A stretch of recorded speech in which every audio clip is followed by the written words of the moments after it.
In Beauty and the Beast, Belle ran the woods into a dark, scary castle to save her father from a beast. The beast allowed her to switch places and be held captive. After a while, she started to feel sorry for the beast, trust the beast, and eventually fell in love with the beast. And it could seem like such a beautiful love story. But for me, even as a young man, nothing about this made sense because she was a prisoner.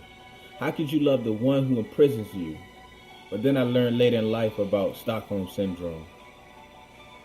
Stockholm Syndrome is defined as a feeling of trust or affection felt in many cases of kidnapping or hostage taking a victim towards a captor. Many people suffer from this. Someone listening right now may be suffering from it. Not in the sense of you're a prisoner in someone's castle, no. But ask yourself, is there a beast in you that is holding you captive? You want to be free. You want to explore. You want to go out and do things that will make you happy, that will fulfill your purpose. But inside of all of us is a beast. A beast that feeds on insecurities, doubts, fears, low self-esteem, and excuses. And the more of these you have, the bigger the beast. You want to go out and chase the career, you really start to think about it. But then the beast feeds on what insecurity, doubts, fears, low self-esteem, and excuses. And it takes you captive.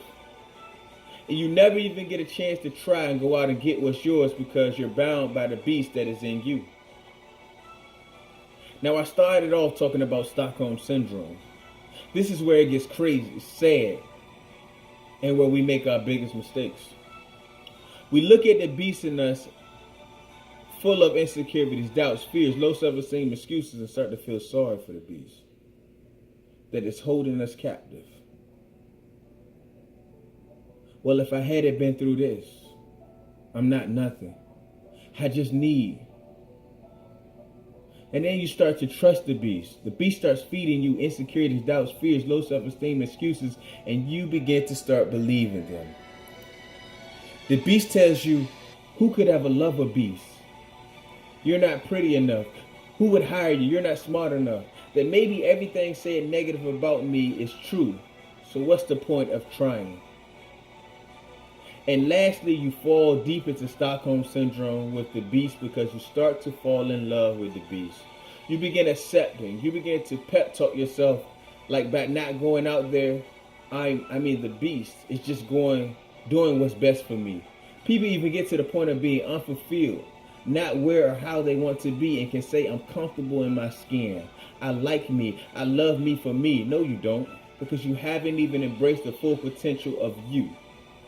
What you claiming to love is your own beast that has fed off your insecurities, doubts, fears, low self-esteem, and excuses, and makes you comfortable in your own prison. Because what you have fallen in love with is the one person who is holding you back, your captor, your inner beast. So what I'm challenging you with is the idea of a fight.